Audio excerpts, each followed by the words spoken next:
Really quite close to, very close to the cutting edge in AI, and it scares the hell out of me. It's capable of vastly more than almost anyone knows, and the rate of improvement is exponential. It's going to be very tempting to use AI as a weapon.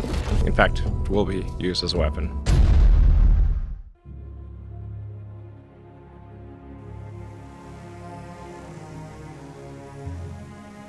Five, 4, 3, 2, 1.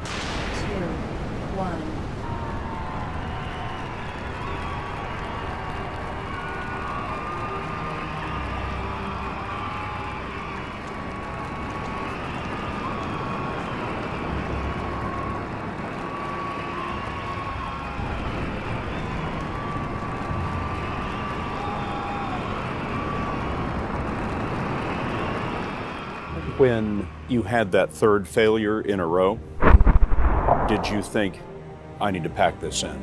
Never. Why not? I don't ever give up.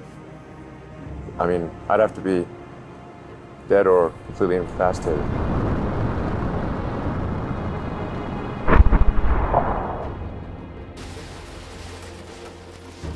That would have been it. We would have not had the resources to mount a fifth. You couldn't have gone out at that point. Yes, death would have been, I think, inevitable because we did not have the resources to mount a fifth launch. This is a tricky business. Tricky. Yeah, yeah. I wish it wasn't so hard.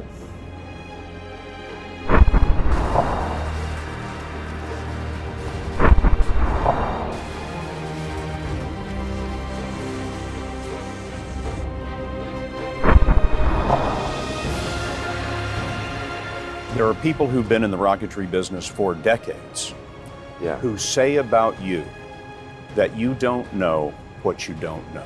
Well, I suppose that's true of anyone. How can anyone know what they don't know? But when critics say you can't do this, your answer to them is, we've done it. You know, there are American heroes who don't like this idea. Neil Armstrong, Gene Cernan have both testified against commercial spaceflight in the way that you're developing it, and I wonder what you think of that. I was very sad to see that, because those guys are, you know, those guys are heroes of mine, so it's really tough.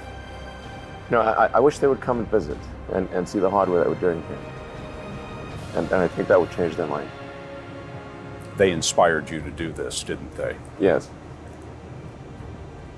And to see them casting stones in your direction. It's difficult. Did you expect them to cheer you on? So they're hoping they would. What are you trying to prove to them? What I'm trying to do is to make a significant difference in spaceflight and help make spaceflight accessible to almost anyone. And I would hope for as much support in that direction as we can receive.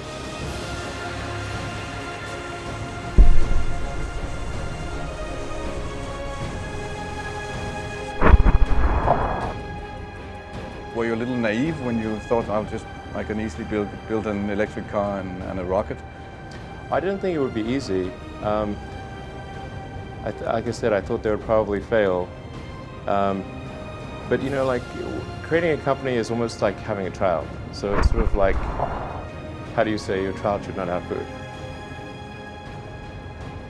So once you have the company, you have to feed it and nurse it and take care of it, even if it ruins you.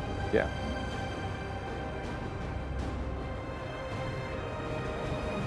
But suppose there were some tough times in 2008, end of 2008. How did you get through that period of crisis? Yeah. Can we just break for a second? Sure, of course. Yeah.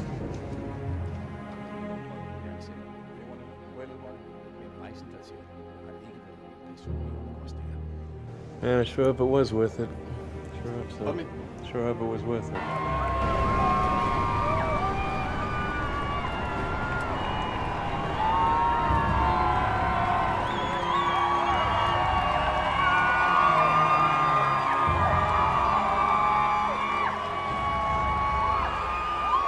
At those closest moment of a failure, what did you say to yourself? You know, can I survive this? And No, you didn't question yourself. no. The difficulty is that in those situations, like there's so much responsibility that you have to the employees and to the investors who have come along. So it would have been I would have been really disappointed if I had not been able to keep my responsibility to have the company survive. But I mean, I remember the closest I ever came to a nervous breakdown. I never thought I was someone who, you know, I thought nervous breakdowns, that's ridiculous. You know, why would people have such a thing?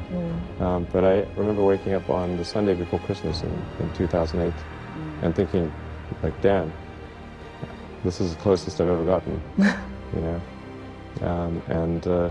It was looking pretty grim because at that point, you know, we, even though the fourth launch of SpaceX had succeeded, we were still running out of money because we had three failures and only one success. Still not enough. And then the financing round for Tesla had not closed, and we had only 2 days, maybe it was like 2 or 3 days maybe to close it before Christmas. So I was like, man, this could be a really bad end of the year. Maybe both companies will fail. Did you cry? Scream? No, I wasn't. No, I didn't cry. Smash your apartment? No. No. My sleep was difficult. There are a lot of negative things in the world. There's a lot of terrible things that are happening all over the world, all the time. There are lots of problems that need to get solved. There's lots of things that are miserable and kind of get you down. But life cannot just be about solving one miserable problem after another. That can't be the only thing. There need to be things that inspire you, that make you glad to wake up in the morning and be part of humanity. That's why we did this. This guy called Tsiolkovsky, one of the early Russian rocket scientists, the great saying, "Earth is the cradle of humanity, but you cannot stay in the cradle forever."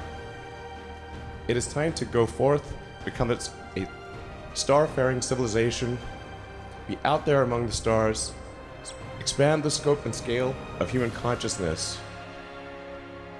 I find that incredibly exciting. That makes me glad to be alive. I hope you feel the same way.